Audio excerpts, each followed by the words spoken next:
नमस्कार साथियों। आज जो है वो हम चर्चा करेंगे एक रीट के महत्वपूर्ण टॉपिक राइट टू एजुकेशन या शिक्षा का अधिकार अधिनियम 2009 में। देखिए ये टॉपिक जो है वो जितना आसान अपन को दिखता है उतना आसान है नहीं। इस टॉपिक से हमेशा रीट में 2 से 3 सवाल जरूर पूछे गए हैं।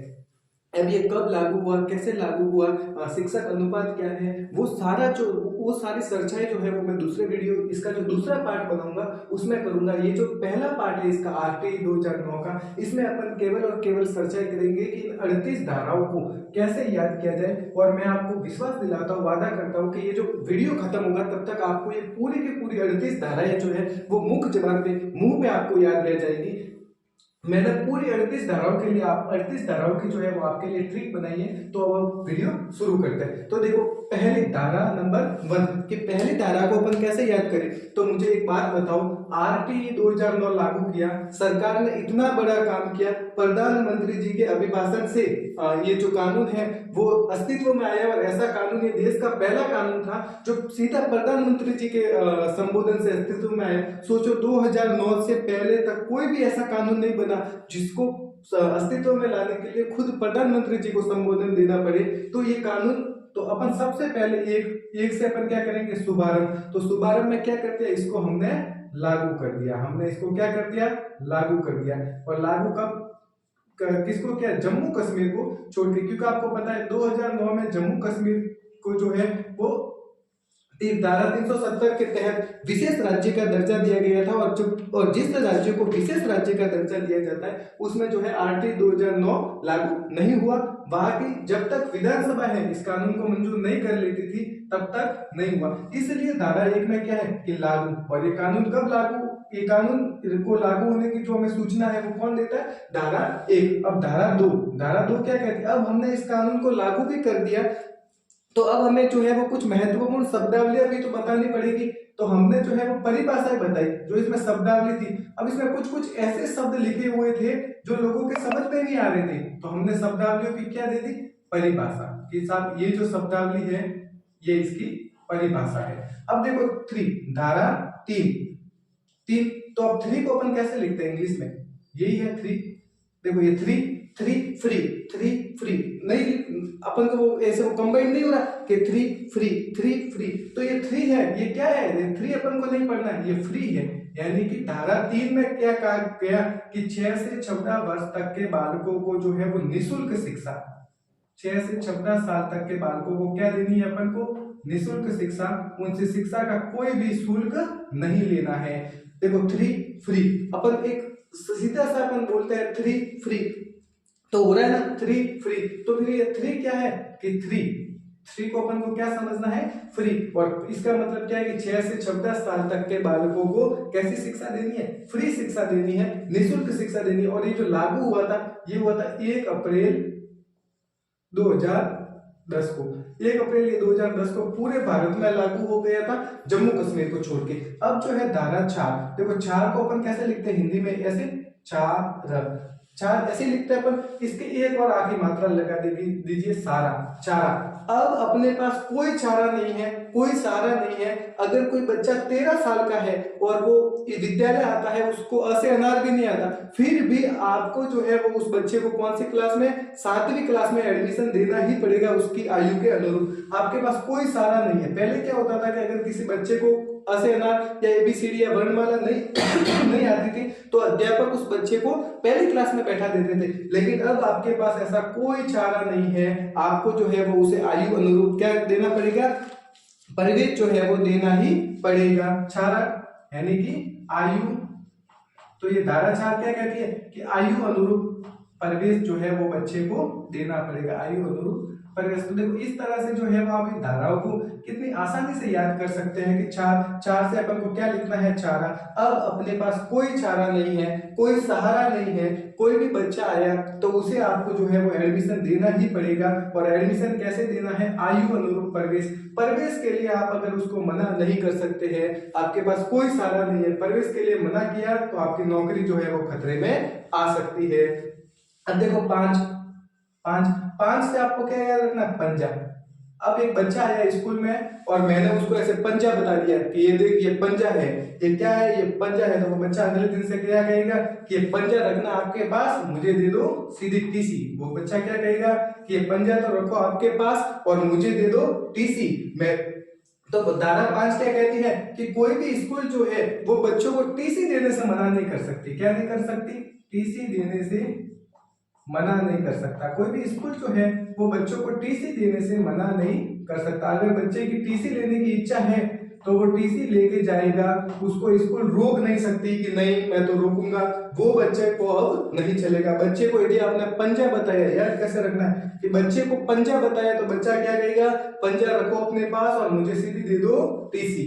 देखो एक बार अपन वापस से इन धाराओं को पढ़ लेते हैं। आरटी 2009 में जो है एक अनुसूची है, 7 अध्याय है और 38 धारा है। जो पहली और दूसरी धारा है वो अध्याय 1 में है, जो तीसरी, चौथी और 5वीं धारा है वो अध्याय 2 में है। तो देखो पहले, अब मुझे जो शुभारंभ होता है उसमें तो अपन क्या करेंगे, लागू ही करेंगे। प्रधानमंत्री जी के संबोधन से अस्तित्व में आया है आरटी 2009 और ऐसा ये पूरे भारत का जो 2009 तक का पहला कानून है जो सीधे प्रधानमंत्री जी के संबोधन से अस्तित्व में आया है। तो हमारा जो 1 है, धारा 1 है, उसमें अपन इसको क्या करेंगे, लागू करेंगे पूरे देश में। लेकिन पूरे देश में किस राज्य को छोड़ना पड़ा उस समय? जम्मू कश्मीर को, क्योंकि जम्मू कश्मीर को जो है वो उस समय एक विशेष राज्य का दर्जा था धारा 370 के तहत। अब ये लागू हुआ, कब लागू हुआ? 1 अप्रैल 2010 को पूरे भारत में लागू हुआ, जम्मू कश्मीर को छोड़ के। राजस्थान में जो है इसको लागू किया गया 29 मार्च 2011। वो भी क्यों किया गया वो भी अपन को पढ़ेंगे। इस समय राजस्थान में भी लागू हो गया था, लेकिन इसकी एक धारा है 38 कि राज्य सरकार जो है वो अपने हिसाब से इसमें कुछ संशोधन कर सकती है। तो हमारी जो उस समय राजस्थान सरकार थी, मुख्यमंत्री अशोक गहलोत जी, उन्होंने जो है वो इसमें कुछ संशोधन किए और इस 29 मार्च 2011 को इसे पुनः वापस लागू किया। इसलिए राजस्थान के परिस्थिति में स्पेशल पूछ ले और ये डेट आ जाए तो अपन को इसका ध्यान रखना है। तो ये एक का मतलब क्या, लागू। अब इसको लागू कर दिया, इसको केंद्र सरकार ने बनाया, तो हम जैसे जो सीधे साधे लोग हैं उन सीधे साधे लोगों के दिमाग में ये चीजें आएगी कि उसमें तो बड़े बड़े शब्द डाल दिए, तो वो शब्द अपन को पता ही नहीं था। तो उन शब्दों की क्या कर दी इन्होंने, दूसरे जो धारा है उसमें सारे शब्दों की परिभाषाएं लिख दी ताकि इस जो ये बिल है, इस जो अधिनियम है, इसको सीधे साधे अपने जैसे लोग भी पढ़ सके। अब देखो 3 को अपन लिखते हैं 3, इंग्लिश में क्या लिखते हैं 3। देखो 3 का फ्री हो रहा है 3 फ्री, FREE 3 फ्री हो रहा है, फ्री यानी कि 6 से 14 साल के बच्चों को क्या देनी है, निःशुल्क शिक्षा देनी है, फ्री शिक्षा देनी है, कोई भी शुल्क उनसे नहीं लेना है। 4 को अपन क्या लिख सकते हैं, 4 क्या लिख सकते हैं 4, और 4 से क्या होता है चारा यानी सहारा। अब हमारे पास कोई सहारा नहीं है। अगर कोई बच्चा 13 साल का है और वो आता है स्कूल में प्रवेश लेने के लिए, तो आपको उसे 7वीं क्लास में बिठाना ही पड़ेगा, उसे आयु के अनुसार प्रवेश देना ही पड़ेगा। कोई सहारा नहीं है। पहले क्या होता था, अध्यापक उसको पहली क्लास में बिठा देते थे या फिर उसको भगा देते थे, पढ़ाते ही नहीं थे। लेकिन अब आपके पास कोई सहारा नहीं है, अब आपके पास क्या नहीं है, कोई चारा नहीं है, कोई सहारा नहीं है। यानी कि धारा 4 क्या कहती है, बच्चे को क्या देना है, आयु अनुसार प्रवेश। धारा 5 क्या कहती है, पंजा, कि आपने बच्चे को ऐसे पंजा दिखाया तो बच्चा अगले दिन से कहेगा पंजा रखना अपने पास और मुझे ला टीसी दो। तो धारा 5 क्या कहती है कि अगर कोई बच्चा टीसी मांगे तो जो संस्था प्रधान है वो बच्चे को टीसी देने से मना नहीं कर सकता है। तो ये धारा 5 आपको धारा 1 से लेकर धारा 5 तक आपको बहुत अच्छे से समझ में आ गई होगी। अगली धारा जो है वो अपन आगे बढ़ते हैं।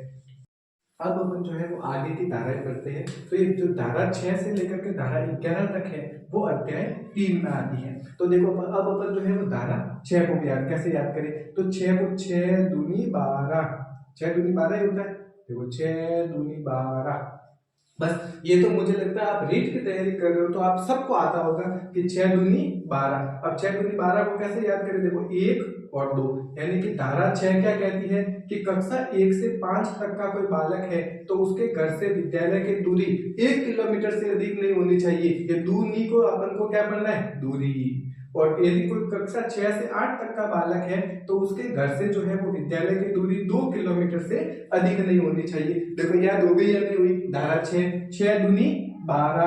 तो दूनी को अपन को क्या करना है, दूरी, 6 दूरी 12, तो 12 से 1 और 2, यानी कि धारा 6 क्या कहती है कि यदि कोई प्राथमिक 1 से 5वीं का बच्चा है तो उसके घर से विद्यालय की दूरी कितनी नहीं हो, 1 किलोमीटर से ज्यादा नहीं होनी चाहिए। और यदि 6ठी से 8वीं का बच्चा है तो उसके घर से स्कूल की दूरी जो है वो 2 किलोमीटर से ज्यादा नहीं होनी चाहिए। तो आपको जो है ये बहुत ही अच्छे से याद हो गया होगा। अब देखो अपन धारा 7 पढ़ते हैं। अब धारा 7 नंबर तो जो है वो पूरे यूनिवर्सल नंबर है। इस नंबर जैसे ही 7 आता है तो अपन के दिमाग में सीधी एक ही बात आती है, थाला फोरे रीजन, थाला फोरे रीजन। मैं तो खुद है वो तो पर्सनली थाला का बहुत बड़ा फैन हूँ।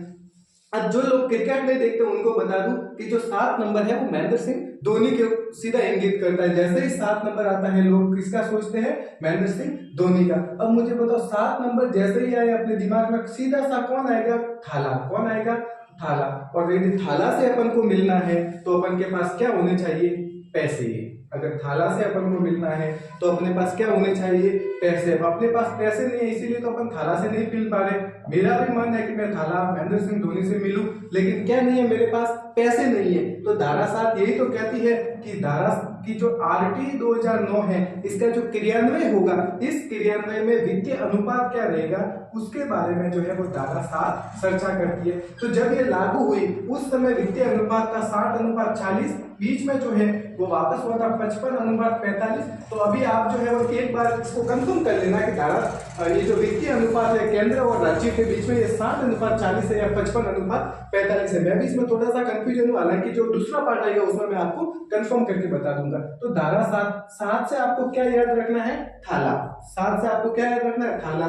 जैसे ही 7 नंबर दिखता है तो अपन को एक ही नाम अपने दिमाग में आना चाहिए कि थाला। और थाला से मिलने के लिए अपन के पास क्या होनी चाहिए, वित्तीय, यानी पैसा होना चाहिए। तो धारा 7 यही तो कहती है कि वित्तीय अनुपात क्या होगा RT 2009 के क्रियान्वयन में।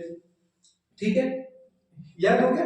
अब अपन आगे बढ़ते हैं धारा 8। अब मुझे बताओगे थाला से अपन नहीं मिल पा रहा, अपनी गलती है, अपन गरीब परिवार में जन्मे हैं या अपने पास पैसे नहीं है, तो अपनी तो कोई गलती नहीं है। तो ये किसका कर्तव्य बनता है कि हमें थाला से मिल रहा है, ये सरकार का कर्तव्य बनता है। किसका कर्तव्य बनता है, तो सरकार का कर्तव्य बनता है। किसका कर्तव्य बनता है, सरकार का। तो धारा 8 जो है वो यही तो कहती है कि RT 2009 को लेकर सरकार के क्या क्या कर्तव्य है वो सारे के सारे धारा 8 में बताए गए हैं। अब सरकार देखो, केंद्र सरकार भी हो गई, राज्य सरकार भी हो गई, तो एक और सरकार बाकी रह गई। वो कहते हैं कि मुझे भी बाकी रख दो, मुझे भी, मेरे भी कर्तव्य इसमें लिख दो ताकि हम भी मेहनत करेंगे। तो जो है अधिनियम बनाने वालों ने कहा कि ठीक है 9 में आपको भी दे देते हैं। तो 9 में क्या दिया, स्थानीय सरकार के कर्तव्य दिए गए। 9 में किसके कर्तव्य दिए गए, स्थानीय सरकार के कर्तव्य दिए गए। देखो एक बार वापस से अपन पढ़ते हैं। 6 दूनी क्या होते हैं, 12। 6 दूनी क्या होते हैं, 12। दूनी को अपन को दूरी पढ़ना है, तो इसमें यही तो कहा गया है कि धारा 6 ये कहती है कि जो बच्चे कक्षा 1 से 5 में पढ़ते हैं उनके घर से विद्यालय की दूरी 1 किलोमीटर से अधिक नहीं हो और 6ठी से 8वीं वालों के 2 किलोमीटर से अधिक नहीं हो। धारा 7 यानी थाला फोरे रीजन। अपन थाला से क्यों नहीं मिल पाते हैं, क्योंकि ये तो किसकी जिम्मेदारी है, थाला से क्यों नहीं मिल पाते, क्योंकि अपने पास क्या नहीं है, पैसे नहीं है। तो धारा 7 यही तो कहती है कि वित्तीय अनुपात क्या होगा RT 2009 के क्रियान्वयन को लेकर वो चर्चा की गई है। धारा 8, अब 8 में थाला से नहीं मिल पा रहा तो ये किसकी गलती है, सरकार की गलती है। सरकार का कर्तव्य बनता है, दोनों ही सरकार, केंद्र और राज्य सरकार का, उनको हमें जो है वो मिलाना चाहिए। तो धारा 9, स्थानीय सरकार कहती है कि मुझे क्यों दूर रखते हो, मुझे भी जो है वो ये कर्तव्य दे दो। तो ये इस तरह से अपन जो है वो धारा 9 तक याद रख सकते हैं। ठीक, अब जो अगली धारा है धारा नंबर 10। तो देखो अपन जो है वो इस धारा नंबर 10 को कैसे याद करते हैं। पहले एक फिल्म आई थी और उस फिल्म का नाम था बाप नंबरी। उस फिल्म का क्या नाम था, बाप नंबरी बेटा 10 नंबरी, बाप नंबरी बेटा 10 नंबरी। अब ये जो बेटा है वो 10 नंबरी किसकी वजह से बना था, क्योंकि इसके पापा ने, माता पिता ने जो है वो सही कर्तव्य उनके नहीं निभाए थे। फिल्म आई थी, आपने शायद देखी भी होगी, बाप नंबरी बेटा 10 नंबरी। तो जो बेटा है वो बाप से भी ज्यादा चालाक होता है। क्यों हुआ, क्योंकि उसके माता पिता ने जो है वो सही कर्तव्य नहीं निभाई थी। तो धारा 10 जैसे ही आए अपने दिमाग में सीधा फिल्म का नाम आना चाहिए, बाप नंबरी बेटा 10 नंबरी। और 10 से अपन को क्या याद रखना है, इसमें माता पिता के कर्तव्य। तो धारा 10 10 यही तो कहती है कि आरटी 2009 के बाद माता पिता के जो है वो अपने बच्चों को लेकर क्या क्या कर्तव्य होंगे उन सब का उल्लेख धारा 10 में किया गया है। अब अगली धारा, धारा नंबर 11, मुझे एक बात बताओ कि बच्चा जो है वो 1+1=2 कहाँ सीखता है? आंगनवाड़ी में सीखता है। जब वो बच्चा स्कूल में आता है तब तो उसको 1 आता है। 6 साल का बच्चा जो होता है वो स्कूल आने से पहले 1+1 सीख चुका होता है, तो ये 1+1=2 कहाँ सीखता है? आंगनवाड़ी में। तो धारा 11 यही तो कहती है कि जब बच्चा स्कूल आए उससे पहले वो आंगनवाड़ी में शिक्षा ग्रहण करे। आंगनवाड़ी में 3 से 6 साल तक के बच्चों के लिए शिक्षा, 3 से 6 वर्ष के बच्चों के लिए शिक्षा, वर्ष के बच्चों के लिए शिक्षा। तो देखो ये धारा जो है वो कितनी आसानी से अपन याद कर सकते हैं, बिल्कुल ट्रिक के माध्यम से जो है वो इन धाराओं को अपन याद कर सकते हैं। एक बार धारा 6 से लेकर धारा 11 तक देखिए, अपन वापस रिवाइज कर लेते हैं। धारा 6 दूनी 12। अब अगर आप रीड की तैयारी कर रहे हो और आपको ये नहीं आता 6 दूनी 12, फिर तो बात ही खत्म हो जाती है। सबको आता होगा 6 दूनी 12, तो 12 को ऐसे लिख सकते हैं 1 और 2। 1 का मतलब क्या है कि पहली क्लास से लेकर 5वीं क्लास तक के बच्चों जो बच्चे हैं उनके घर से विद्यालय की दूरी 1 किलोमीटर से ज्यादा नहीं हो। 2 का मतलब क्या है, कक्षा 6ठी से 8वीं तक के जो बच्चे हैं उनके घर से जो विद्यालय की दूरी है वो 2 किलोमीटर से ज्यादा नहीं हो। और ये जो दूरी को है अपन क्या पढ़ लेंगे, दूरी। तो धारा 6 यही तो कहती है कि बच्चे के घर से विद्यालय की दूरी कितनी होगी उसके बारे में स्पष्टीकरण है। धारा 7, जैसे ही 7 नंबर आए अपने दिमाग में सीधा एक ही नाम आता है, थाला बोले रीजन। जो लोग क्रिकेट नहीं देखते उनको बता दूं कि 7 जो नंबर है वो महेंद्र सिंह धोनी को इंगित करता है, और धोनी जो है वो क्रिकेट के क्षेत्र में उनका नाम शायद आपको बताने की जरूरत नहीं है। तो अब अपन जो है वो थाला से क्यों नहीं मिल पाते? क्योंकि अपने पास क्या नहीं है, पैसे नहीं है। अगर पैसे हो तो अपन भी आईपीएल का मैच देखने जाए या फिर इंटरनेशनल मैच देखने जाए और थाला से मिल ले, लेकिन अपने पास क्या नहीं है, पैसे नहीं है, वित्तीय समस्या है। तो जो धारा 7 है वो यही तो कहती है कि आरटी 2009 का जो क्रियान्वयन होगा उसमें वित्तीय अनुपात क्या होगा, वो अनुपात केंद्र और राज्य के बीच में क्या होगा उसके बारे में बात की गई है। धारा 8 जो ये कहती है कि आप थाला से नहीं मिल पा रहे हो, हमारे पास पैसे नहीं है, अपनी तो गलती है नहीं है, किसकी गलती है, सरकार की। तो सरकार का कर्तव्य बनता है, किसका कर्तव्य बनता है, सरकार का। कौन सी सरकार, केंद्र और राज्य दोनों ही सरकारों का। तो फिर जो धारा 9 है अगली, जो स्थानीय सरकार है वो कहते हैं मैंने क्या बिगाड़ा है, मेरा भी कर्तव्य है कि आप थाला से नहीं मिल पा रहे हो, वोट तो आप मुझे भी दे दो, पंचायत नगर पालिका के चुनाव में भी दे दो। तो धारा 9 में जो है वो किसके कर्तव्य हमने लगा दिए कि स्थानीय सरकार के जो है वो क्या कर्तव्य हो गए आरटीई 2009 में। अब धारा 10 को कैसे याद करनी है कि एक फिल्म आई थी पहले, बाप नंबरी बेटा 10 नंबरी। जो बेटा है वो बाप से भी ज्यादा चालाक बन जाता है। तो वो क्यों बनता है, क्योंकि उसके माता पिता ने जो है वो सही से अपने कर्तव्य पूरे नहीं किए थे। तो धारा 10 जैसे ही आए अपने दिमाग में सीधा फिल्म का नाम लाना है, बाप नंबरी बेटा 10 नंबरी, और बाप से क्या आ जाएगा, माता पिता के कर्तव्य। अब 11, धारा नंबर जो 11 है, बच्चा जो है वो 1+1 कहाँ सीखता है, 1+1 आंगनवाड़ी में जो सीखता है। स्कूल जब आप टीचर बनोगे रीट 2025 और उसके बाद मेंस एग्जाम को क्वालिफाइड करने के बाद, तब आप जब स्कूलों में जाओगे तो आप देखोगे कि जो पहली का बच्चा आता है वो खाली हाथ नहीं आता है, वो 1+1 क्या होता है, 1 2 3 4 क्या होते हैं वो सब जानता है। वो कहाँ से सीख के आता है, आंगनवाड़ी से। तो ये तो कह रही धारा 11 कि 1+1 जो है वो बच्चा कहाँ सीखता है, आंगनवाड़ी में। तो धारा 11 क्या कहती है कि आंगनवाड़ी में जो है वो 3 से 6 वर्ष तक के बच्चों के लिए शिक्षा की व्यवस्था की जाएगी। तो मैं उम्मीद करता हूँ कि आपको जो धारा 1 से लेकर 11 तक है वो बहुत ही अच्छे से समझ में आ गई होगी। और ये जो धारा 6 से लेकर 11 तक है वो अध्याय 3 में है। पहली और दूसरी धारा अध्याय 1, 3 से 5 अध्याय 2 और 6 से 11 जो है वो अध्याय 3 में है। अब अपन जो है वो आगे की धाराएं पढ़ेंगे। अब अपन जो है वो आगे की धाराएं पढ़ते हैं। तो जो अध्याय 4 है, अध्याय 4 में धारा 12 से लेकर धारा 28 तक है। ये जो है वो आरटीई का सबसे बड़ा अध्याय कौन सा है, अध्याय नंबर 4। और जो सबसे छोटा अध्याय है वो है अध्याय नंबर 1। तो ये भी आपको जो है वो याद रखना है। पूछ सकते हैं कि आरटीई 2009 का सबसे बड़ा अध्याय कौन सा है, तो अध्याय 4 जिसमें 12 से लेकर 28 तक की धारा है। और सबसे छोटा अध्याय कौन सा है, तो अध्याय 1 जिसमें पहली और दूसरी ही धारा है। अब अपन याद करते हैं कि धारा नंबर 12 को अपन कैसे याद रखें। देखो 12 को अपन कैसे लिख सकते हैं, ऐसे लिखते हैं। तो इसका मतलब अपन 12 का मतलब अपन को क्या समझना है, बराबरी। क्या समझना है, बराबरी। अब मुझे ये बताओ कि सरकार ने जो है वो बराबरी करने के लिए क्या दिया है, आरक्षण दिया, रिजर्वेशन दिया SC ST OBC और EWS को, ताकि वो भी जो है वो समाज के तबके के बराबर आ सके, बराबरी कर सके। तो धारा 12 में क्या है, आरक्षण। क्या है, आरक्षण। 12 में क्या है, सरकार ने बराबरी करवाने की कोशिश की है ताकि सभी लोग जो है वो बराबर हो सके। तो धारा 12 से आपको क्या याद रखना है, बराबर। और सरकार ने सब लोगों को बराबर करने के लिए, ताकि सब लोग जो है वो एक तबके, एक जो स्तर है उस स्तर पर आ जाए, उसके लिए क्या किया है, आरक्षण किया है। तो धारा 12 से आपको याद रखना है आरक्षण। और कितना आरक्षण किया है, 25% आरक्षण किया है निजी विद्यालयों में गरीब परिवार के बच्चों के लिए। निजी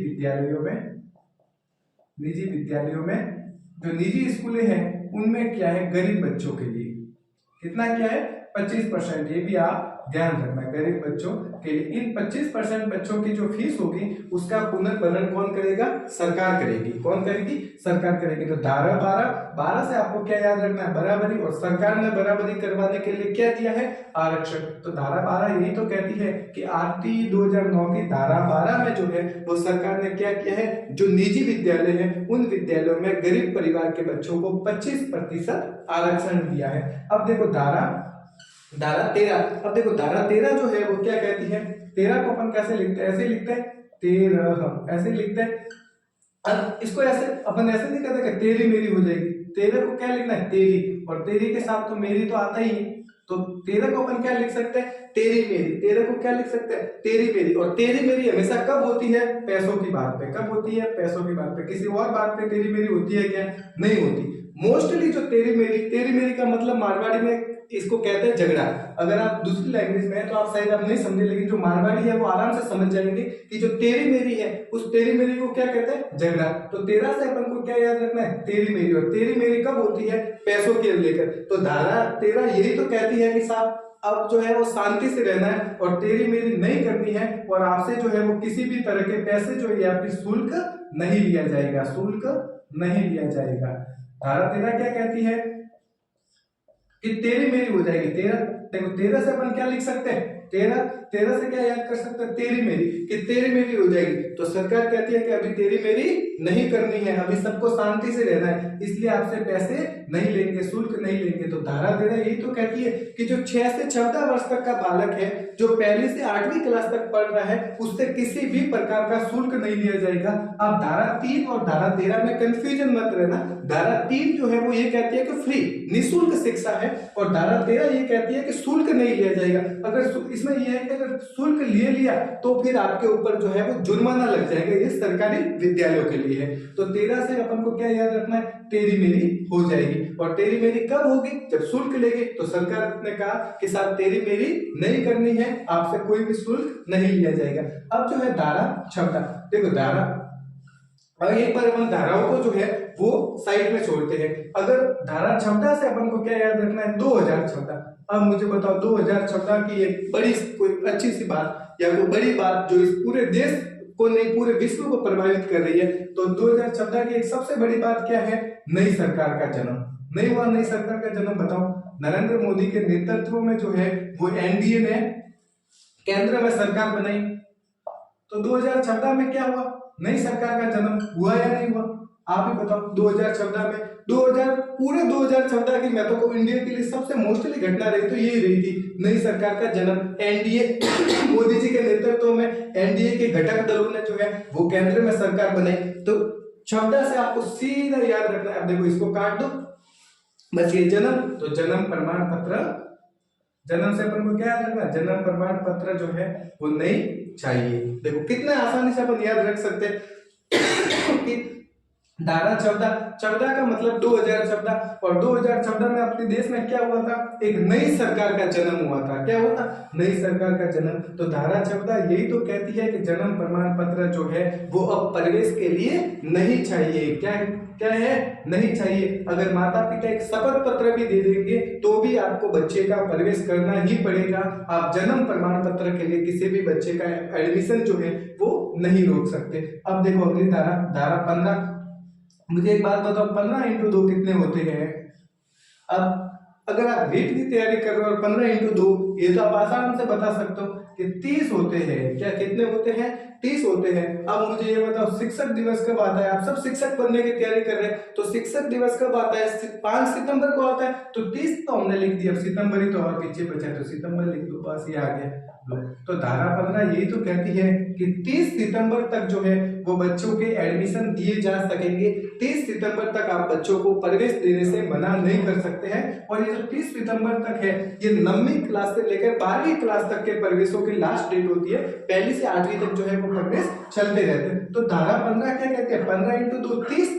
और शिक्षक दिवस कब मनाया जाता है? सितंबर में। तो 30 सितंबर तक तो जो है वो आपको प्रवेश देने ही देने हैं, आप प्रवेश के लिए मना नहीं कर सकते। अब धारा 16 का मतलब आप सीधा ऐसे उसको ऐसे लिख सकते हैं 8 + 8। यदि मैं ऐसे लिखूं तो भी गलत है क्या? ये नहीं है गलत। तो ये धारा 16 यही तो कहती है कि जो 8वीं तक है, 8वीं तक कोई फेल नहीं। क्या कहती है धारा 8 लिखा हुआ है कि 8वीं तक जो है वो कोई भी फेल नहीं हो सकता है। 8वीं तक जो है वो कोई फेल नहीं। 8वीं तक आपको किसी को भी फेल नहीं करना है, नहीं आप उस बच्चे को जो है वो स्कूल से निकाल सकते हो। तो कितने मतलब कितने शॉर्ट ट्रिक से, कितने ऐसे नंबर देख के अपन धारा याद कर रहे हैं। धारा 16 को मैं ऐसे लिख सकता हूँ 8 + 8, 8 यानी कि 8वीं तक जो है वो कोई फेल नहीं करना है। न तो आपको किसी बच्चे को फेल करना है, नहीं उस बच्चे को जो है वो आप स्कूल से बाहर निकाल सकते हो। यदि आपने 8वीं तक उस बच्चे को फेल करके स्कूल से बाहर निकाल दिया तो RT 2009 में जो है वो आपको स्कूल से घर पे भेज देगी सरकार नौकरी लेकर। तो ये आपको ध्यान रखना है। अब देखो एक बार जो है वो अपन इन धाराओं को वापस रिवाइज कर लेते हैं। धारा 12 क्या कहती है कि बराबरी। अब सरकार ने बराबरी करवाने के लिए क्या किया है? आरक्षण दिया है। सरकार ने जो है वो बराबरी करवाने के लिए क्या दिया है? आरक्षण दिया है। तो धारा 12 में भी तो आरक्षण ही तो है। निजी विद्यालयों में गरीब परिवार के बच्चों के लिए 25%। धारा 13 में अपने मारवाड़ी में कहता ना कि 13 तेरी मेरी हो जाएगी, थारी मारे पे भैला तेरी मेरी हो जाएगी, मतलब कि तेरी मेरी हो जाएगी। तो सरकार ने कहा कि अपन को शांति से रहना है, ये तेरी मेरी अब बंद कर दो, नहीं करनी है। तो क्या आपकी तेरी मेरी किस लिए हो रही है? जगह पैसों के लिए। तो क्या ठीक है, आपसे कोई भी अब शुल्क नहीं लिया जाएगा। तो धारा 13 यही तो कहती है कि 6 से 14 वर्ष तक का जो बालक है, 1 से 8वीं क्लास में जो पढ़ रहा है, उससे किसी भी प्रकार का कोई भी शुल्क नहीं लिया जाएगा। धारा 14 को छोड़ो, एक बार 2014 में आओ। 2014 की एक सबसे बड़ी घटना क्या थी कि हमारे केंद्र में जो है वो एक नई सरकार का जन्म हुआ। तो धारा 14 यही तो कहती है कि अब जन्म प्रमाण पत्र जो है वो नहीं चाहिए, अब जन्म हो गया है, अब जन्म प्रमाण पत्र की कोई जरूरत नहीं है। अगर शपथ पत्र दोगे तो भी जो संस्था प्रधान है उसे बच्चे का प्रवेश करवाना ही है। अब धारा 15 × 2 कितने हो गए? 30। और अपन सब शिक्षक की तैयारी कर रहे हैं। शिक्षक दिवस कब आता है? सितंबर को। तो अपन को ये डेट याद रखनी है 30 सितंबर, यानी कि 30 सितंबर तक जो है वो आप किसी भी बच्चे को प्रवेश के लिए मना नहीं कर सकते। और यदि आपने 30 सितंबर तक किसी बच्चे को प्रवेश के लिए मना कर दिया तो अपना प्रवेश किसी और जो है वो प्राइवेट कंपनी में देख लेना, सरकार आपको सीधा आपके ऊपर क्या करेगी? कार्रवाई करेगी। अब जो है वो धारा 16 को अपन कैसे पढ़ना है? 8 + 8। यदि अपन इसको खोल ले तो 8 + 8 होता है। तो धारा 16 यही तो कहती है कि इस 8वीं कक्षा तक जो है वो बच्चों को फेल नहीं करना है। 8वीं कक्षा तक चाहे बच्चे को कुछ आए या नहीं आए, उसको आपको जो है वो पास करना ही पड़ेगा। आप उसको न तो फेल कर सकते हो, न आप जो है वो उसको स्कूल से TC देके निकाल सकते हो जबरदस्ती। ठीक है, अब अपन जो है वो आगे बढ़ते हैं। आपको पता है कि जो RT का सबसे बड़ा अध्याय है वो कौन सा अध्याय है? धारा 12 से लेकर जो धारा 28 तक है वो सारी इसके अंदर है। तो ये जो अपन धाराएं भी पढ़ेंगे 17 से 22 तक, वो भी जो है वो अध्याय 4 की ही धारा है। तो अब देखो कैसे याद करना। 17 से सीधा अपन के दिमाग में एक ही बात आता है, खतरा। पहले जो है वो 17 नंबर भी अपन नहीं लेते थे कि 17 पे तो अभी जो है वो पूरा ही खतरा है। तो 17 से क्या है? खतरा है, यानी कि अब जो है वो अध्यापक को खतरा है। क्या खतरा है? कि बच्चे को जो है वो शारीरिक या मानसिक दंड नहीं देना है। शारीरिक या फिर जो बच्चे को है वो मानसिक दंड नहीं देना। अगर दिया तो फिर अध्यापक को क्या हो जाएगा? खतरा हो जाएगा। सीधा किससे खतरा होगा? सरकार से खतरा होगा। सरकार जो है वो उसके ऊपर क्या करेगी? कार्रवाई करेगी, दंड छात्र को नहीं। अब जो है वो शारीरिक या मानसिक दंड, किसी भी प्रकार का शारीरिक या मानसिक दंड जो है वो छात्र को नहीं देना है।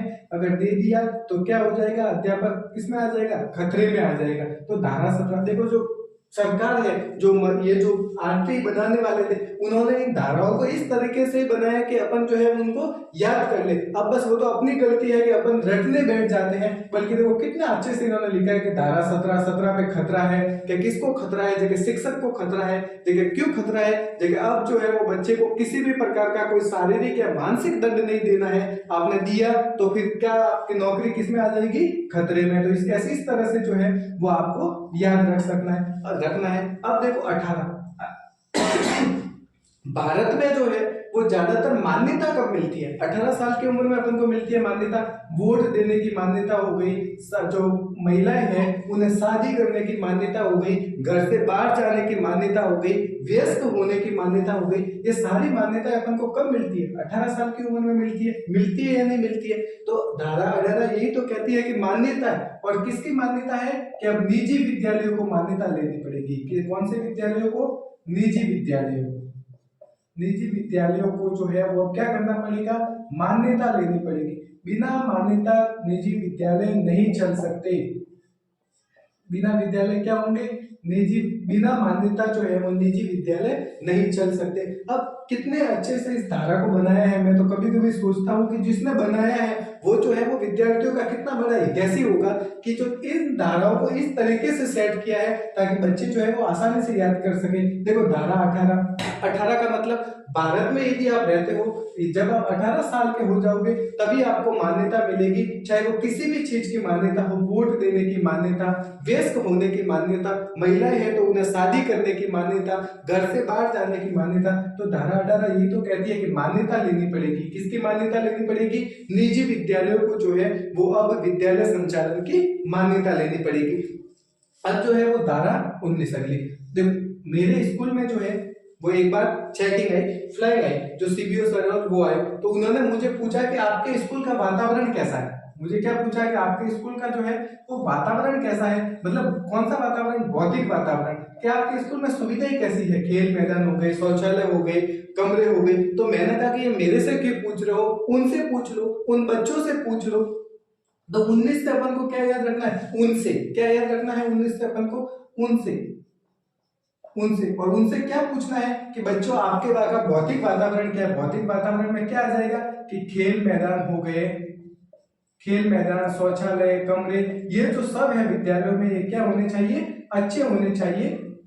ये सारी अच्छी व्यवस्थाएं होनी चाहिए। तो धारा 19 से अपन को कैसे याद रखना है कि अगर विद्यालय के बारे में कुछ पता करना है, कुछ पूछना है, अगर विद्यालय के वातावरण के बारे में कुछ पूछना है तो किससे पूछोगे, उनसे पूछ लो। उनसे कौन, बच्चों से पूछ लो, उनसे पूछ लो, हमसे क्यों पूछ रहे हो, वही बताएंगे आपको। तो उनसे अपन को क्या याद रखना है, 19, और 19 से अपन को क्या याद रखना है, भौतिक वातावरण पूछना है। अब देखो धारा 20, तो इसमें जो है वो क्या है कि केंद्र सरकार जो है वो इस आरटीई में परिवर्तन कर सकती है। क्या कर सकती है, केंद्र सरकार जो है वो आरटीई की किसी भी धारा में, जो है वो परिवर्तन कर सकती है। किसी धारा, राज्य सरकार किस धारा के तहत कर सकती है, 38 के तहत कर सकती है। केंद्र सरकार किस धारा के तहत कर सकती है, 20 के तहत कर सकती है। कि केंद्र सरकार जो है वो ये पूरी आरटीई बनी है, इसकी किसी भी धारा में, किसी भी अध्याय में, किसी भी जो अनुसूची है उसमें, मतलब कुल मिला के धारा 20 ये कहती है कि केंद्र सरकार जो है वो क्या कर सकती है, कुछ भी परिवर्तन कर सकती है, कुछ नया जोड़ सकती है, कुछ नया जोड़ सकती है, और जो इसमें है उसको हटा भी सकती है। अब जो है वो धारा 21 और धारा 22। यदि आप आज के टाइम से फोन यूज कर रहे हो तब तो जो है आपको नहीं पता होगा, लेकिन जो पहले से लोग फोन यूज कर रहे हैं उनको बहुत ही अच्छे से पता है कि पहले 21 और 22 रुपए के एक एसएमएस पैक आते थे। कौन से पैक आते थे, एसएमएस पैक आते थे। 21 रुपए का जो एसएमएस पैक है वो ज्यादा कार्य नहीं करता था। जो 21 रुपए का जो एसएमएस पैक है उसमें शायद 200 मैसेज आते थे, और 22 रुपए के एसएमएस पैक में शायद 250 जो है वो मैसेज आते थे। तो 21 और 22 से अपन को क्या याद रखना, एसएमएस। तो अपन को लिखना एसएमएस नहीं है, लिखना एसएमसी है। तो क्या है, धारा 21 क्या कहती है कि एसएमसी का गठन होगा। क्या होगा, एसएमसी का गठन होगा। अब एसएमसी के गठन में कितने सदस्य होंगे, उन सदस्यों में से कितनी महिलाएं होंगी, एसएमसी की बैठक कब होगी, ये जो सारा कुछ है वो मैं आपको जो इसका दूसरा पार्ट आएगा उसमें बहुत ही अच्छे से समझाऊंगा। और मैं मतलब आपका परीक्षा में एक भी यहाँ से जो सवाल है वो गलत होने नहीं दूंगा। तो अपन अभी जो है वो ये सारी चर्चाएं नहीं करेंगे, वरना जो अपन धाराएं पढ़ रहे हैं बहुत ही अच्छे क्रमबद्ध तरीके से उसमें चूक जाएंगे। तो धारा 21 जो है वो क्या कहती है कि आपको एसएमसी का गठन करना पड़ेगा, और धारा 22 क्या कहती है कि एसएमसी का कार्य क्या है, एसएमसी जो है वो विद्यालय का संचालन किस प्रकार से करेगी, वो सब कुछ धारा 22 में लिखा हुआ है। एक बार अपन धाराओं को वापस से पढ़ लेते हैं। धारा 17 पे पूरा खतरा है। किस बात का खतरा है, किसको खतरा है, अध्यापक को खतरा है। किस बात का, कि जो विद्यार्थी है, जो छात्र है, उनको किसी भी प्रकार का कोई शारीरिक या मानसिक दंड नहीं देना है। अगर आपने किसी भी प्रकार का कोई शारीरिक या मानसिक दंड दिया तो आपकी नौकरी पे क्या आ जाएगा, 17। तो 17 से क्या याद रखना है, खतरा। और किसको खतरा है, अध्यापक को खतरा है। किस पे खतरा है, नौकरी पे खतरा है। क्यों खतरा है, अगर बच्चे को शारीरिक या मानसिक दंड दिया और उसने कहीं शिकायत कर दी तो आपकी नौकरी किसमें आ जाएगी, खतरे में आ जाएगी। धारा 18, अब यदि आप भारत में रहते हो तो 18 साल की उम्र पूरी करने के बाद ही जो है वो आपको मान्यता मिलती है। जब आप 18 साल से ऊपर हो जाते हो तभी लोग जो है वो आपको बच्चा कहना छोड़ते हैं। आप वोट देने जा सकते हो। अगर कोई महिला है तो वो शादी कर सकती है 18 साल की उम्र में। आप घर से बाहर जो है वो जा सकते हो। तो 18 साल भारत में क्या है, मान्यताएं मिलती है। तो ये धारा 18 ये भी तो यही कह रही है कि मान्यताएं देंगे हम। किसकी मान्यता देंगे, कि निजी विद्यालयों को जो है वो अब यदि स्कूल खोलनी है तो क्या करना पड़ेगा, मान्यता लेनी पड़ेगी। धारा 19 को कैसे याद रखना है, 19 से अपन को याद रखना है उनसे। तो उनसे पूछ लो, किनसे, बच्चों से पूछ लो, उनसे पूछ लो। और क्या पूछना है, विद्यालय के भौतिक वातावरण के बारे में पूछना है, खेल मैदान, शौचालय में। अब धारा 20 जो है वो 20 क्या कहती है कि केंद्र सरकार जो है वो आरटीई की किसी भी धारा या उसका जो भाग है उसमें परिवर्तन कर सकती है। केंद्र सरकार के पास जो है वो ये शक्ति है। ये केंद्र सरकार को कौन सी धारा शक्ति देती है, धारा 20। अब धारा 21 और 22, तो जो पहले 21 और 22 रुपए के जो है वो एसएमएस पैक होते थे, तो आपको उन एसएमएस से जो है वो एसएमसी ध्यान रखना है। क्या ध्यान रखना है, एसएमसी। धारा सबसे पहले तो गठन होगा तभी कार्य होगा। तो 21 क्या कहते हैं कि एसएमसी का गठन होगा, 15 सदस्य होंगे। उन 15 सदस्यों में से जो है वो 50% महिलाएं होगी। 11 सदस्य जो है वो वही होने चाहिए जिनके बच्चे उस स्कूल में पढ़ रहे हो। तो ये एसएमसी का गठन कैसे होगा, इसकी बैठक कब होगी, वो हम सब जो है वो अगले वीडियो में बहुत ही डिटेल से और अच्छे से व्यवस्थित रूप से पढ़ेंगे। धारा 22 जो है वो क्या कहती है कि एसएमसी किस तरीके से कार्य करेगी विद्यालय संचालन के लिए। ठीक है, तो ये धारा 17 से लेकर 22 तक जो है वो मैं उम्मीद करता हूँ कि आपके बहुत ही अच्छे से समझ में आ गई होगी। ठीक है, अब देखो जो धारा 23 है, तो धारा 23 क्या कहती है। अब देखो, अगर मैं आपको इसकी ट्रिक बताऊंगा तो फिर ये जो हमारे पैसे के साथ है वो एक खिलवाड़ हो जाएगा, क्योंकि जो धारा 23 है वो तो अपने से रिलेटेड है। तो ये तो अपन ये बिल्कुल याद कर सकते हैं कि धारा 23 में क्या लिखा हुआ है कि अध्यापक की योग्यता, कि अध्यापक में जो है पहली से 5वीं अध्यापक बनने के लिए क्या योग्यता होनी चाहिए, 6ठी से 8वीं के लिए क्या योग्यता होनी चाहिए, वो सारी जो है वो इसमें लिखा हुआ है कि पहले से 5वीं तक जो है वो बीएसटीसी होनी चाहिए या डीएलएड होना चाहिए। जो 6ठी से 8वीं है वो बीएड होना चाहिए। तो धारा 23 तो जो है वो इसकी मैं आपको कोई भी ट्रिक नहीं बताऊंगा, ये तो आपको खुद को ही याद रखना है कि इसमें क्या है। धारा 23 अपनी खुद की योग्यता है। अब जब अपनी खुद की योग्यता है तो मैं आपको ट्रिक कैसे बता सकता हूँ। अब जो धारा 24, तो देखो 24 को अपन कैसे लिखते हैं, ये जो धारा 23 और 24 है ना वो अपने से रिलेटेड है। तो 24 को अपन कैसे लिखते हैं, ऐसे लिखते हैं। तो 24 से अपन क्या लिख सकते हैं, चाबी। देखो चाबी बन रहा है इसमें, तो चाबी।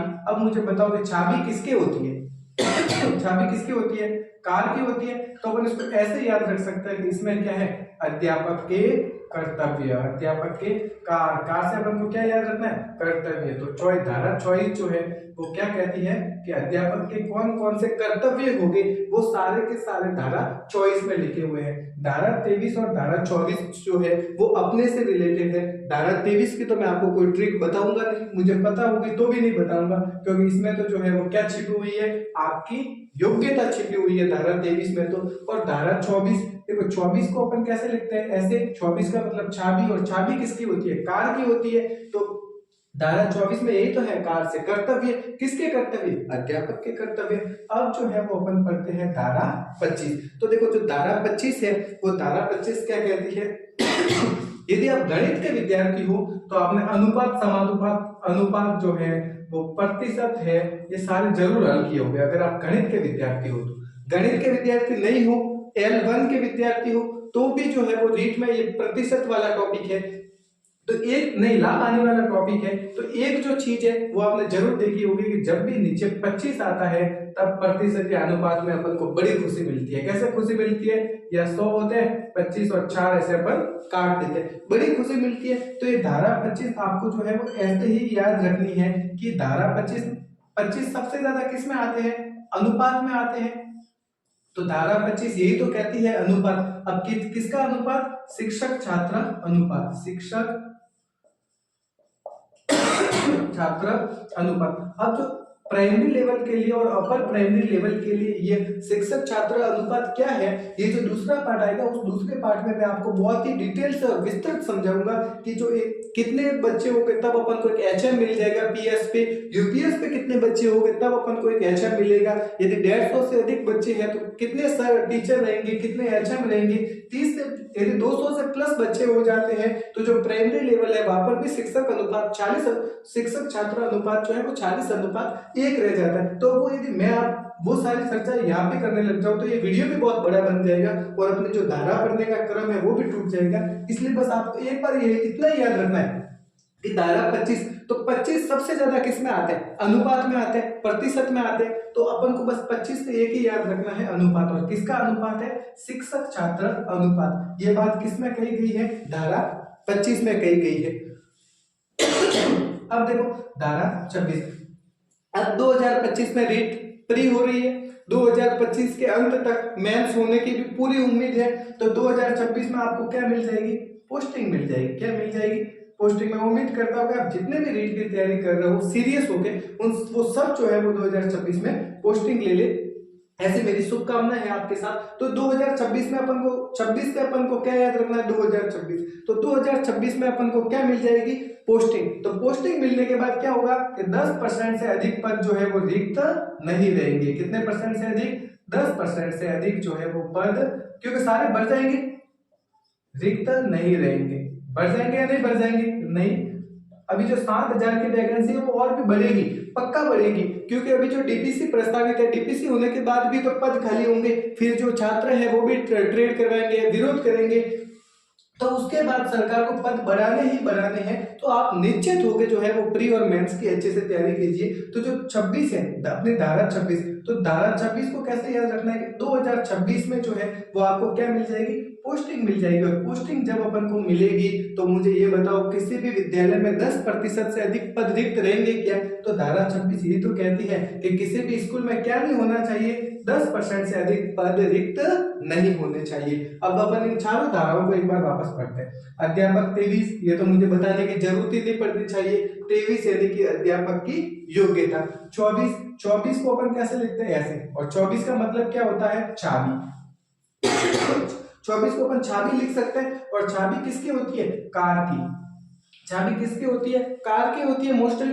तो कार से अपन को क्या याद रखना है? कर्तव्य। और किसके कर्तव्य? अध्यापक के। 23-24 तो अपन ऐसे याद रख सकते हैं कि ये जो है वो अपने से रिलेटेड, जो अपन अध्यापक बनने जा रहे हैं उन अध्यापकों से रिलेटेड ये धारा है। धारा 25 जो है वो सबसे ज्यादा संख्या आपको दिखेगी अनुपात में, लाभ आदि में, प्रतिशत में, यानी कि जहां पर भी अनुपात का सवाल होगा वहां पर आपको ये 25 वाला नंबर जरूर दिखेगा। तो 25 से आपको एक ही याद रखना है, अनुपात। और काय का अनुपात है ये अनुपात है शिक्षक छात्र अनुपात। ये जो भी अनुपात है, जो 30:1 है, 35:1 है, 40:1 है, पीएस यूपीएस में अलग अलग, वो मैं आपको बहुत ही डिटेल में और विस्तृत जो है वो इसका जो पार्ट 2 आएगा उसमें बताऊंगा। और जो धारा 26 है तो 2025 में मेंस हो जाएगा, प्री हो जाएगी, प्री और मेंस दोनों हो जाएगी। तो 2026 में अपन को क्या मिल जाएगी? पोस्टिंग मिल जाएगी। और जब अपन को पोस्टिंग मिल जाएगी स्कूलों में तो 10% से अधिक पद रिक्त नहीं रहेंगे। तो धारा 26 यही तो कहती है कि किसी भी विद्यालय में जो है वो 10% से अधिक पद रिक्त नहीं होने चाहिए। तो मैं उम्मीद करता हूँ कि चारों धाराएं जो है वो आपको बहुत ही अच्छे से समझ में आ गई होगी।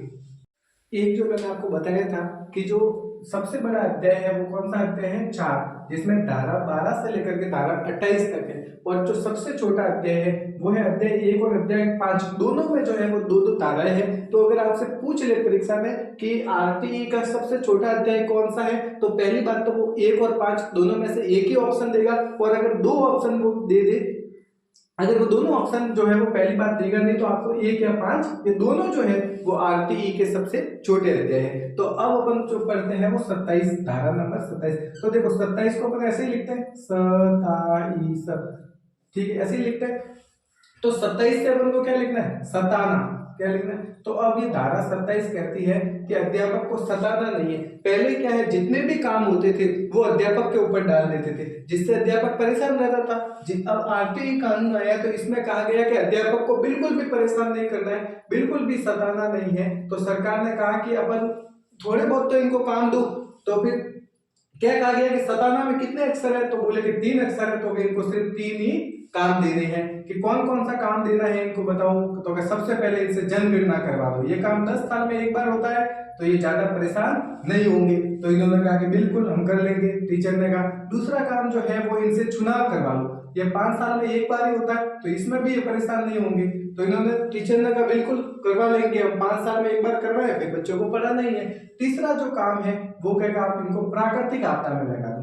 प्राकृतिक जो आपदाएं होती है उन आपदा में इनकी ड्यूटी लगा दो। टीचर ने कहा कोई बात नहीं, हमारे लिए नेशन फर्स्ट है, जब भी देश में कोई प्राकृतिक आपदा आएगी तब हम सबसे पहले जो है वो कार्य करने के लिए आएंगे। जैसे कि अभी कोविड आया था, तो इस तरह की यदि कोई प्राकृतिक आपदा आती है, चुनाव आते हैं और जनगणना, इन 3 के अलावा जो है वो अध्यापक की कहीं पर भी ड्यूटी नहीं लगाई जा सकती है, उसको नहीं सताया जा सकता है। ऐसा आरटीई की धारा 27 में साफ साफ लिखा हुआ है।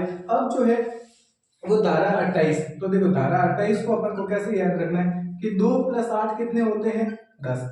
तो 10 को अपन कैसे लिखते हैं, ऐसे ही लिखते हैं। तो 10 को अपन को ऐसे लिखना है, वश। यानी कि अब जो है वो अध्यापक बच्चों को वश में नहीं कर सकते। क्या नहीं कर सकते, वश में नहीं कर सकते। तो अध्यापक जो है वो बच्चों को वश में करने के लिए पहले क्या करते थे, ट्यूशन लेते थे। क्या लेते थे, ट्यूशन लेते थे। देखो 2 + 8 कितने हुए, 10। 10 को अपन कैसे पढ़ेंगे, वश। यानी कि अब जो है वो अध्यापक बच्चों को वश में नहीं कर सकते हैं। पहले जो अध्यापक थे वो क्या लेते थे, ट्यूशन लेते थे, और ट्यूशन लेके बच्चों को अपने वश में कर लेते थे। और अपने वश में करने के बाद वो बच्चों को ट्यूशन बुलाते थे, उनको बाध्य करते थे। तो सरकार ने जो है वो धारा 28 में क्या है, ट्यूशन पर रोक लगा दी। क्या कर दी कि अब जो है वो आप बच्चों को अपने बस में नहीं कर सकते हो, इसलिए हम क्या कर लेते हैं, ट्यूशन पर रोक लगा देते हैं। तो ये सरकार का अच्छा काम था, सरकार ने ट्यूशन पे रोक लगा दी। अब अगर आप पढ़ाते भी हो तो आपको पहले संस्था प्रधान से अनुमति लेनी पड़ेगी, और आप जो है वो आपके स्कूल के बच्चों को नहीं पढ़ा सकते हैं। तो ये है। अब जो है अपन आगे की धारा पढ़ते हैं, वो है धारा नंबर 29। देखो एक मुहावरा है, 2 9 11 हो जाना। 2 9, मैं गणित में लिख रहा हूं, 2 9 11 हो जाना। इसकी एक मुहावरा था, और इसका मतलब क्या होता था, भाग जाना। आपने हिंदी में बहुत बार पढ़ा है, और आपने सबने पढ़ा होगा कि 2 9 11 होना, भाग जाना।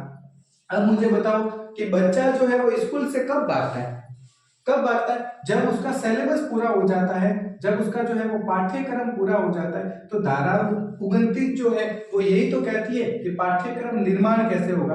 पाठ्यक्रम निर्माण ऐसा करो कि पूरे साल ही पूरा नहीं हो और बच्चा जो है वो स्कूल से भागे ही नहीं। धारा 29 तो अपन को कैसे याद रखना है कि 2 9 11 हो जाना, भाग जाना। बच्चा कब भागता है, जब उसका सिलेबस पूरा हो जाता है, जब उसका पाठ्यक्रम पूरा हो जाता है। तो अब सरकार ने क्या कहा कि अपन ऐसा पाठ्यक्रम निर्माण करेंगे जो पूरे साल में ही पूरा नहीं हो, गतिविधि पर आधारित हो, ताकि बच्चा जो है वो स्कूल से भागे ही नहीं। अब जो धारा 30 है, वो धारा 30 क्या कहती है कि बच्चे जो है वो आजकल क्या बन गए हैं, 30 मार्क खा बन गए हैं। धारा 30 से अपन को क्या याद रखना है, 30 मार्क खा।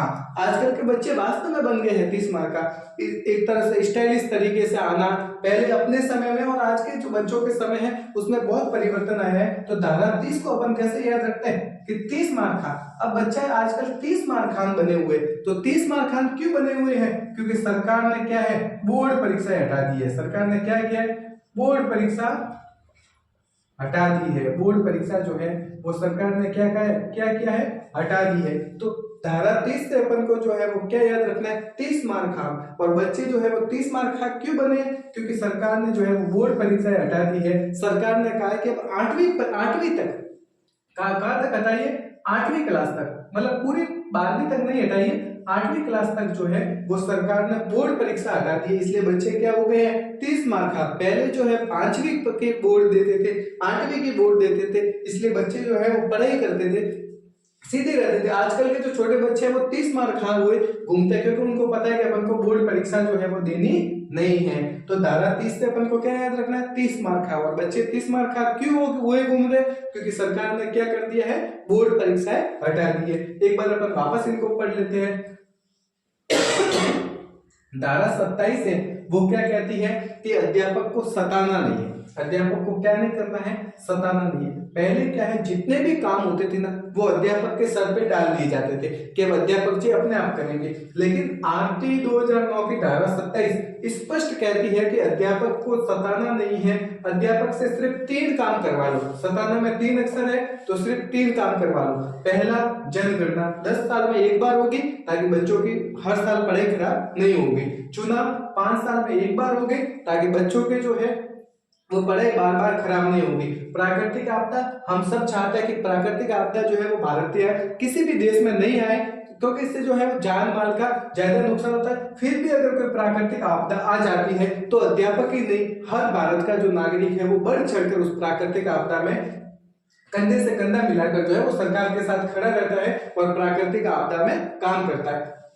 तो ये धारा 27 जो है वो आपको अच्छे से याद हो गई होगी। धारा 28 देखो, 2 + 8 कितने होते हैं, 10। 10 को अपन ऐसे लिखते हैं तो अपन को ऐसे लिखना है 10 यानी बस। यानी कि धारा 28 क्या कहती है कि अब जो है वो आप बच्चों को वश में नहीं कर सकते हो। क्या नहीं कर सकते हो, वश में नहीं कर सकते हो। अध्यापक बच्चों को कैसे वश में करता था, ट्यूशन बुला के। तो अब जो है वो सरकार ने ट्यूशन पर क्या लगा दी है, रोक लगा दी है। अब यदि आप ट्यूशन पढ़ाना चाह रहे हो तो भी आपके संस्था प्रधान से आपको परमिशन लेनी पड़ेगी। और जो ये जो आप आपके स्कूल के बच्चे हैं उनको नहीं पढ़ा सकते। अब मैं जो ये पढ़ा रहा हूँ ये ट्यूशन नहीं है, क्योंकि मैं आपसे पैसे नहीं ले रहा हूँ, ठीक है। मुझे न तो किसी ने पैसे दिए हैं और न मैं ले रहा हूँ, तो मेरा जो है मैं धारा 28 है इसका किसी भी प्रकार से उल्लंघन नहीं कर रहा हूँ। अब धारा 29, 2-9 का मतलब क्या होता है, 2-9 11 हो जाना। मुहावरा अपन को सीधा सा पता है, 2-9 11 हो जाना यानी कि भाग जाना। 2-9 11 होने का मतलब क्या है, भाग जाना।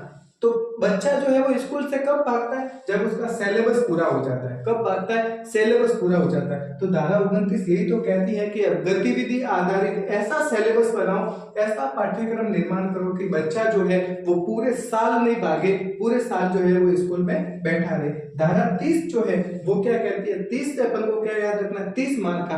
आजकल के जो बच्चे हैं वो 30 मार खा बने घूमते हैं। क्यों घूमते हैं, क्योंकि सरकार ने जो है वो बोर्ड परीक्षा हटा दी है, और जब बोर्ड परीक्षा हटा दी है तो उनको फेल होने का भय नहीं है। इस वजह से जो बच्चे हैं वो 30 मार खा होके घूमते हैं। तो इस तरह से अपन 27 से 30 तक जो है वो ट्रिक के माध्यम से बहुत ही आसानी से अपन इन धाराओं को याद कर सकते हैं।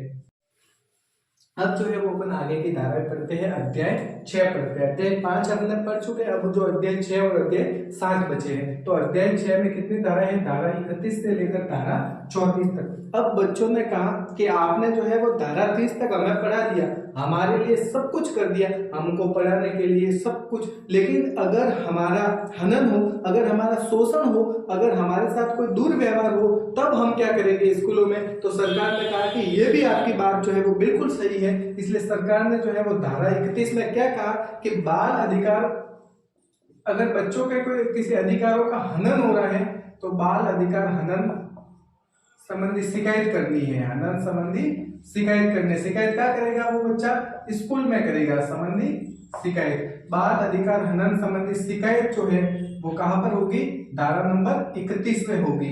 धारा नंबर 31 में बच्चा क्या करेगा, शिकायत होगी उसकी। अगर किसी बालक के अधिकारों का हनन हो रहा है तो उसकी शिकायत होगी। अब शिकायत हो गई तो उस शिकायत को कहीं ना कहीं पहुंचाना भी तो पड़ेगा। तो शिकायत को सक्षम अधिकारी तक पहुंचाना। अब जो शिकायत है जैसे कोई पुलिस से संबंधित शिकायत है तो वो पुलिस विभाग में पहुंचाना, शिक्षा विभाग से संबंधित कोई शिकायत है तो वो शिक्षा विभाग को पहुंचाना। तो शिकायत को सक्षम अधिकारी तक पहुंचाना, शिकायत को सक्षम अधिकारी शिकायत जो है उसको सक्षम अधिकारी तक पहुंचाना है अपन को। तो धारा 31 में क्या होगी, अगर बच्चे के अधिकारों का हनन हुआ है तो उसकी शिकायत होगी। जैसे कि बच्चों की निःशुल्क शिक्षा देनी है, लेकिन अगर किसी ने पैसे ले लिए हैं तो फिर इसमें शिकायत होगी। फिर वो शिकायत जो है वो एक सक्षम अधिकारी तक जो है वो अपन को पहुंचानी पड़ेगी, और उसके बाद जो है वो इसमें क्या आएगा, निर्णय आएगा। वो इसका क्या आएगा, निर्णय आएगा। ये सब इसमें है। धारा 31 और जो 32 है वो क्या है, बाल अधिकार हनन संबंधी शिकायत, और उस शिकायत को सक्षम अधिकारी तक पहुंचाना, और फिर वो सक्षम अधिकारी जो है वो उस पर क्या देगा, निर्णय देगा। धारा 33 कहती है कि बच्चों के लिए जो है वो केंद्रीय सलाहकार परिषद का गठन हो। केंद्रीय बाल अधिकार, केंद्रीय बाल अधिकार संरक्षण, केंद्रीय बाल अधिकार संरक्षण परिषद का गठन हो। परिषद का गठन। धारा 33 क्या कहती है कि जो बच्चों की शिकायत, 31 क्या कहती है कि बच्चों को कुछ शिकायत है तो वो शिकायत लेनी है, और वो शिकायत लेकर सक्षम अधिकारी तक पहुंचानी है। वो निर्णय भी देगा, वो निर्णय भी देंगे। लेकिन कई बार क्या होता है कि जो शिकायतें हैं वो जो नीचे का स्तर है अधिकारियों का, वहां तक वो शिकायतें पूरी नहीं हो पाती, या फिर वो उन शिकायतों को दबा देते हैं। इसलिए जो धारा 33 में केंद्र सरकार ने क्या किया, एक केंद्रीय बाल अधिकार संरक्षण परिषद का गठन कर दिया। धारा ये पूरे भारत में काम करेगी। अब इसके सदस्य कितने होंगे, 15 सदस्य। इसके कितने सदस्य होंगे, 15 सदस्य। अब धारा 34 ये कहती है कि राज्य भी जो है वो ऐसा का ऐसा एक बाल अधिकार संरक्षण आयोग बनाए, जो बच्चों के अधिकारों का हनन नहीं होने दे, 6 से 14 वर्ष तक के बालकों को शिक्षा दिलवाए, वो इस संबंध में काम करेंगे। राज्य बाल अधिकार संरक्षण आयोग का गठन करें। धारा 34 ये कहती है आयोग का गठन। और इस राज्य बाल अधिकार संरक्षण आयोग में भी कितने सदस्य होंगे, 15 सदस्य होंगे।